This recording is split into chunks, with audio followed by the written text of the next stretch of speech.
யார் அதிகாரி? இது மன்னராட்சியா இல்ல அது விலகராட்சியா?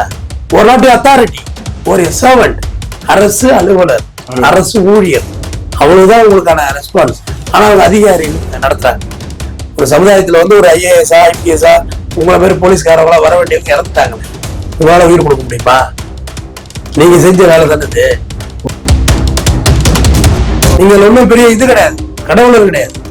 ஆனா நீங்க வந்து சேவை செய்யற ஒரு ஊழியர் அப்படின்னு சொல்லியிருக்காரு மகாத்மா காந்தி. மகாத்மா காந்தியை மதிக்கிறாங்களா இல்ல? அவங்க வார்த்தையாவது மதிக்க. சார், சமீப காலமா வந்து இந்த கிரிமினல் வழக்குகள் இதெல்லாம் புகார்லாம் நிறைய வந்துட்டு இருக்கு. அந்த வகையில பார்க்கும்போது தஞ்சை மாவட்டம் நடைக்காவேரி அப்படிங்கிற ஒரு இதுல வந்து தன்னுடைய அண்ணனை வந்து போலீஸ் அவ்வப்போது துன்புறுத்ததாகவும், அதனுடைய தங்கைகள் 2 பேர் இன்ஜினியரிங் படித்த மாணவிகள் 2 பேரும் தற்கொலைக்கு வந்து தூண்டி அது ஒரு பெண் வந்து இறந்தும் போயிடுச்சு. இது என்ன சார் நடந்திருக்காங்க? தஞ்சாவூர் மாவட்டம் நடுக்காவேரி, அது அந்த ஊர்ல தான் நீங்க சொன்ன இஷ்யூ நடந்துச்சு.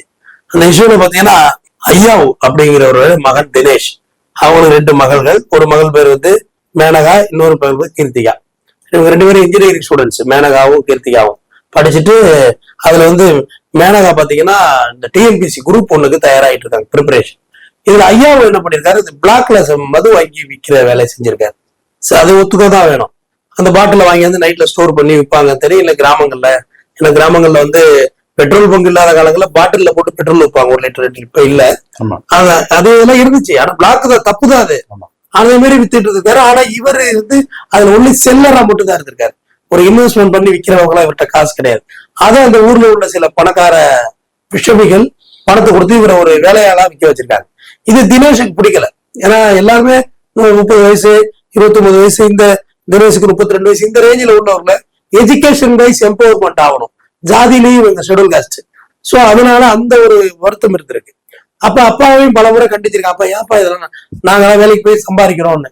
அப்புறம் அதுவும் இல்லாம அந்த மது வித்து சொன்னாங்கல்ல, அவங்கள்ட்ட தினேஷ் சண்டைக்கு போயிருக்கான். நீ எதுக்கு எங்க அப்பா வந்து நீ இந்த மாதிரி வியாபாரம் பண்ண சொல்றான்னு சண்டை ஆகி கைகலப்பா ஆயிருக்கு. அது வார்த்தை முத்தி தானே இருக்கும். இரவுல சரக்கு ஓட்டுறதுக்கு தயாரா உள்ள கும்பல் எப்படி கொண்ட மனோபக்குவத்துல இருப்பாங்கன்னு. இதன் தொடர்ச்சியா பாத்தீங்கன்னா தினேஷ், தங்கை மேனகா, கீர்த்திகா 3 பேரும் ஒரு உறவினரோட துக்க நிகழ்ச்சிக்கு போறதுக்காக நடுக்காவேரிப்பட்டு பேருந்து நிலையத்துக்கு வர்றாங்க. அப்போ ஒரு காவலர் பைக்ல வந்து தினேஷ் அவனை விசாரணை கூட்டிட்டு போனோம் அப்படின்னு இருக்காங்க. ஏங்க துக்கத்துக்கு போறவங்க எங்க போறீங்கன்னா ஏறா வண்டியில போலீஸோட அதிகாரம். நேரா ஸ்டேஷனுக்கு அழைச்சிட்டு போனா இவங்க தங்கை மேனகாவும் கீர்த்திகாவும் நேரம் அங்க போறாங்க. அங்க போயிட்டு எங்க அண்ணன் நான் எது கூட்டி வந்தீங்க போகணும், அங்க கான்ட்ரவர்சி போகுது. அப்ப தினேஷ் சொல்லியிருக்கேன், என் தங்கைக்கு அடுத்த மாசம் வந்து நான் நிச்சயதார்த்தம் வச்சிருக்கேன், தயவு செய்து என்ன விட்டுருங்க அப்படி கெஞ்சிடான்.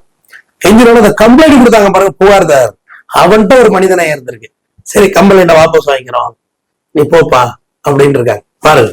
அவன் ஒரு சாராய விற்க சொன்ன மனநிலை விடுதல்னு சொல்லி. ஆனா அந்த இன்ஸ்பெக்டர் சர்மிலா இல்ல, அதெல்லாம் முடியாது, கம்ப்ளைண்ட் எல்லாம் வாபஸ் ஆன முடியாது. அவன் மரியாதை எல்லாம் வந்து போலீஸ் கூப்பிட்டு வர முடியாது சொல்லியிருக்கான். வர முடியாதுன்னு சொன்னவன் இந்த துக்கத்துக்கு போறேங்க நான் போயிட்டு வந்துடுறேன் இருக்கான்.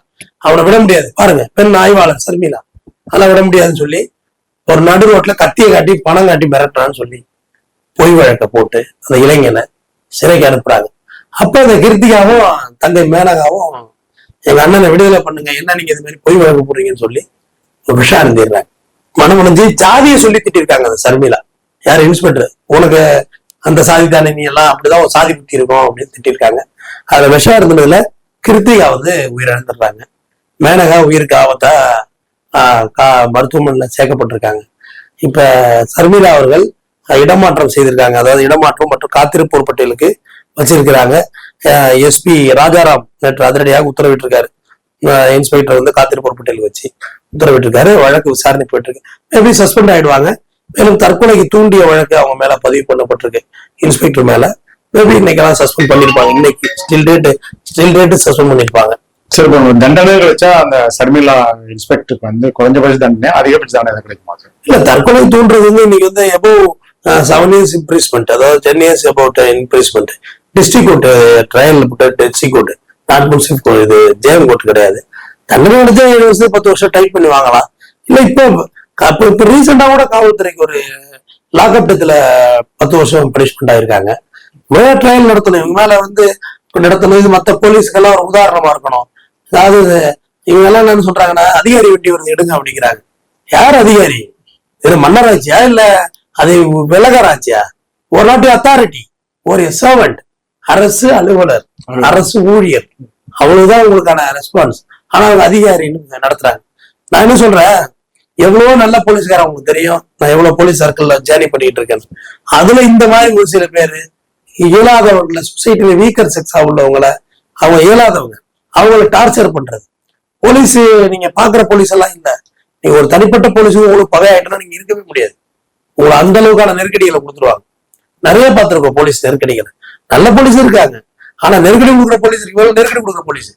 சார் ஐயா விற்காத வீடு, அதே வீடாங்க சொல்றதெல்லாம், ஐயா நான் திருத்திட்டேன் என்ன விட்டுறியா, என் வீட பாத்துக்கலாம்டா அப்படின்றது. இந்த மாதிரியான சூழ்நிலை. இதுல ஒரு காவலரே இப்படி ஒரு சாதி சொல்லி திட்டி அந்த பெட்டி சார் வித்ட்ரா பண்ணிக்கிறான். சரி அவங்க போங்க எழுதி வாங்கிட்டு அனுப்புறதோட வேலை முடிஞ்சு போச்சு. ஆனா நீங்க ஒரு பொய் வழக்க புரியுறீங்கன்னா அந்த குடும்பம் என்ன ஆகும்? அந்த அண்ணன் போறதை வந்து மேனகா, கீர்த்தியா இப்ப இறந்துட்டாங்க. ஒரு சமுதாயத்துல வந்து ஒரு ஐஏஎஸ்ஆ, ஐபிஎஸ்ஆ, உங்களை மாதிரி போலீஸ்காரங்களா வர வேண்டியவங்க இறந்துட்டாங்களே, உங்களால உயிர் கொடுக்க முடியுமா? நீங்க செஞ்ச வேலை தானே. ஒரு பெண்ணுக்கு இறக்கம் காட்டாத இந்த மாதிரி பொய் புகாரை போட்டு ஒரு சிறையில் அழிச்சு ஒரு உயிருக்கு வந்து ஒரு போகிற அளவுக்கு அந்த அதிகாரி பண்ணதுல வந்து எப்படி நீங்க? ஒரு ஆள் ஒரு பெண்ணுக்கு இறக்கம் கண்டிடுவான். பொம்பளை பிள்ளைகளை போய் என்னப்பா தரக்குறையா பேசிருக்கீங்க, சரிம்மா கிளம்புங்கம்மா, அவங்க அண்ணன் அனுப்பி விடுறேன். ஜெயிலே போட்டா கூட அவங்க அண்ணன் அனுப்பி விடுறேன், நீ போமா அனுப்புறாங்க. ஆனா பெண் அப்படி இல்லைங்க, ரொம்ப ரெக்கடா பேசுறாங்க. கெட்ட வார்த்தை சொல்லி பேசுறது, வாய்க்கு வந்தது பேசுறது நடக்குது. நான் சொல்றது நம்மளாலதான் நேசம் பார்த்துட்டு தானே இருக்கோம். கெட்ட வார்த்தை சொல்லி பேச இந்த கவர்மெண்ட் அந்த கவர்மெண்ட் நான் சொல்லாது. அந்த கவர்மெண்ட்ல சாத்தாங்குளத்துல என்ன பண்ணாங்க? பெனிக் ஜெயராஜ் அடிச்சே கொள்ளலையா? எப்படி அடிச்சே கொள்ளலையா? அதை விட ஒரு கரும்புள்ளி இந்த காவல் வரலாற்றுல வந்துட போதா? ஒரு குற்ற பின்னணி இருக்கவங்க மேல ஒரு மர்டர் கேஸ் இருக்கு, ஒண்ணு அடிக்கிறாங்க, செத்துறீங்கன்னா கூட தப்புதான். அதை நியாயப்படுத்துறதுக்கு உங்கள்கிட்ட ஏதோ ஒரு காரணம் இருக்கும். என்ன சார் அவன் 4 கொலை பண்ணவன், அவனை அடிச்சேன் செத்துட்டாரா, என்ன செய்யறது அப்படின்னு கூட சொன்ன. அடிக்கிறதே தப்பு. ஆனா பெனிக் ஜெயராஜ் ஒரு செல்போன் கடை வச்சிருந்தவங்க தானே. எப்படியே ஒரு அப்பா முடி பிள்ளையும் முடி அப்பாவையும் லத்தி எடுத்து ஆசிரம விடுறீங்கன்னா நீங்க எவ்வளவு ஒரு சைக்கோத்தனமான காவலர்கள். நீங்க இன்னைக்கு வரைக்கும் பெயில் கொடுக்க முடியாதுட்டாங்க. பெயிலே கிடையாது. போன வாரத்துல பெயில் வந்து விசாரணைக்கு வந்த நீதித்துறை சார்ந்த பாரதிங்கிற ஒரு மேஜிஸ்ட்ரேட்டை அடிக்க பாஞ்சாங்க. மேஜிஸ்ட்ரேட்டை அப்ப இவ என்ன அறிவோட இருக்கிறா? மேஜிஸ்ட்ரேட்டை போய் அடிக்க போலாமா? உன்னை கண்ட்ரோல் பண்ற அத்தாரிட்டி உள்ளவரை. அப்ப இவங்களோட நாலேஜ் எவ்வளவு? அன்னைக்கு அந்த பெனிக் ஜெயராஜ் ஒரு மருத்துவர் ஒழுங்கா அவங்க பரிசோதிச்சிருந்தா செத்து போயிருக்க மாட்டாங்க. ஆசிரியர்கள ரத்தம் ஊத்திக்கிட்டு இருந்திருக்கு. கோழி அறுப்பாங்கல்ல, ரத்தம் ஊத்தும்ல, அதை ஊத்திக்கிட்டு இருந்திருக்கு. அன்னைக்கு அந்த சூப்பரண்ட், ஜெயில் சூப்பரண்ட் இன் பண்ணிருந்தா, ஏன் இவ்வளவு அடிச்சு கொண்டு வரீங்களா, இன் பண்ண முடியாது, ஹாஸ்பிட்டல் கொண்டு போனா கூட பழிச்சிருந்திருப்பாங்க. அங்க யாரோ ஒருத்தர் தன்னோட பணியை செய்திருந்தா கூட அது நடந்திருக்காது. விடியவே அடிச்சிருக்காங்க. அது பெண் காவலர் ஐயோ பரிதவிச்சு போய் இப்ப மேஜிஸ்ட்ரேட் சீக்கிரம் போங்க ஸ்டேஷனுக்கு, ரத்த கரையெல்லாம் அழிச்சிட போறாங்க. இவனுங்க கையாலேயே, யாரா இறந்த பெனிக் ஜெயராஜ் கையாலேயே துணியை கொடுத்து துடைக்க சொல்லியிருக்காங்க ஸ்டேஷனை. அடிச்சதை விட இது எவ்வளவு கொடூரம். அப்பாரு பிள்ளைய கடைசியா அவங்க பேசிக்கிட்ட வார்த்தைகள், போலீஸ் வண்டியில போகல, வக்கீல் பிடிக்கணும், பெயில் எடுக்கணும், இதுதான் அவங்க பேசிக்கிட்ட வார்த்தைகள். அப்புறம் பணமா தான் போனாங்க. அந்த மாதிரி சம்பவங்கள் தானே இது எழுந்திருக்கு. திருவேற்காடு இருக்குல்ல, அங்க போலீஸ் ஸ்டேஷன் வாசல்ல ஃபயரிங் நடந்திருக்கு. நெருப்பு வச்சு கொளுத்திட்டாங்க, இறந்துட்டாங்க. 2 பேர் எனக்கு தெரியும், ஒரு 5 years பேக் இருக்கும், இறந்துட்டாங்க திருவேற்காடு போலீஸ் ஸ்டேஷன். காவல்துறையினர் வந்து அதை சொல்லுவாரு மகாத்மா காந்தி, நீங்கள் எஜமானர்கள் அல்ல, நீங்கள் ஒன்றும் பெரிய இது கிடையாது, கடவுளர் கிடையாது, ஆனா நீங்க வந்து சேவை செய்யற ஒரு ஊழியர் அப்படின்னு சொல்லியிருக்காரு மகாத்மா காந்தி. மகாத்மா காந்தியை மதிக்கிறாங்களா இல்ல, அவங்க வார்த்தையாவது மதிங்க. இது போன்ற இன்னொரு சம்பவங்களை செய்யாதீங்க. சாமானிய மனிதர்கள் நாங்க வர்றோம், எங்களுக்கு வந்து ஏதாவது கொடுப்பீங்க நீதின்னு. நீங்க வந்து நீதி வழங்காம எங்களே விரட்டினா எப்படி? ஒருத்தர் உடமையை காணட்டு உங்கள்கிட்ட வர்றான், அவனையும் நீங்க அக்யூஸ் பேர் ட்ரீட் பண்றீங்க.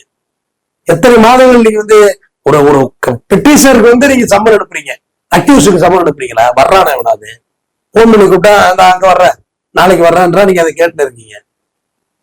சாயந்தரத்துல வளர்ந்து நடக்கிறது வேறன்னு ஒரு ஸ்ட்ராங்கா சொல்றாங்களா? எந்த கேஸ் போனாலும் சமாதானம் பேசிட்டு உட்காந்துருக்காங்க. நீ தப்பு செஞ்சியா, உன் மேல வழக்கு போடுறமா, நீ அவன் ஜெயில போடு, ரைட்டு, நீ பெயில் வேணாம இப்படியே வெளியே போய்க்கிறா அப்படின்னு சொல்லணும் இல்ல. நீதிமன்றத்துக்கு போனதுக்கு பிறகுதான் அந்த வேலை நடக்குது. இதுல இன்னொன்னு ஒரு கூத்து நடக்குது. நீங்க ஒரு கேஸ்ல மாட்டிக்கிறீங்க, இல்ல கம்ப்ளைண்ட் கொடுக்க போறீங்க, வக்கீல் அழைச்சிட்டு போறீங்கன்னு வச்சுக்க. நீ வக்கீல் அழைச்சிட்டு வந்ததுனாலதான் உன் மேல கேஸ் போட்டேன், இல்லைன்னா அவனை கேஸ் போட்டிருக்க மாட்டேன். அப்ப எப்படி அடுத்த வாட்டி நீங்க வக்கீல கூட்டு போவீங்க? சாத்தாங்குளத்துல ஒரே ஒரு வக்கீல் 1000 ரூபாய் கொடுத்து கூட்டிட்டு போயிருந்தா கூட 2 பேரும் செத்துருக்க மாட்டாங்க. கூட கூட்டிருப்பான் வக்கீல். ஊரை கூட்டிருப்பான் வக்கீல். போய் 5-6 வக்கீல கூட்டி வந்திருப்பாங்களா, டே அடிக்கிறாங்கடா ஸ்டேஷன்ல, சுத்தி ஸ்டேஷன்ல சத்தம் போட்டு ஊர் மக்களை கூட்டியிருந்தா அந்த மரணம் தவிர்க்கப்பட்டிருக்கும். சொல்றது வாஸ்தவம் தானே? ஒரு 1000 ரூபாய் கொடுத்தா ஒரு வக்கீல் வருவாங்க கிராமங்கள்ல. இன்னும் எங்க நாங்களே வருவோம். ஆனா போலீஸ் இப்படி கதை கடிக்கிறது, வக்கீல் அழைச்சிட்டு வந்ததுனாலதான் உன்னை கேஸ் போட்டேன், இல்லைன்னா உன்னை விட்டுருப்பாங்க, ஒருவேளை வக்கீலோட வந்ததுனால தப்பா போயிட்டோம் அப்படின்ற ஒரு மாயை ஏற்படுத்திடுறாங்க காவலர்கள். எல்லா காவலர்கள் இல்ல, நல்ல காவலர்கள் இருக்காங்க. நல்ல சில காவலர்கள் வக்கீல் அழைச்சிட்டு நான் சொல்றதே உனக்கு ஒண்ணு புரிய மாட்டேங்குது, வக்கீல கூட்டியா அவர்கிட்ட நான் எக்ஸ்பிளைன் பண்றேன்னு சொல்ற காவலர் இருக்காங்க. நல்ல காவலர்களுக்கு இந்த வீடியோ கிடையாது. இந்த உங்கள்கிட்ட இருக்க அதிகாரத்தை, குறைந்தபட்ச அதிகாரத்தை நீங்க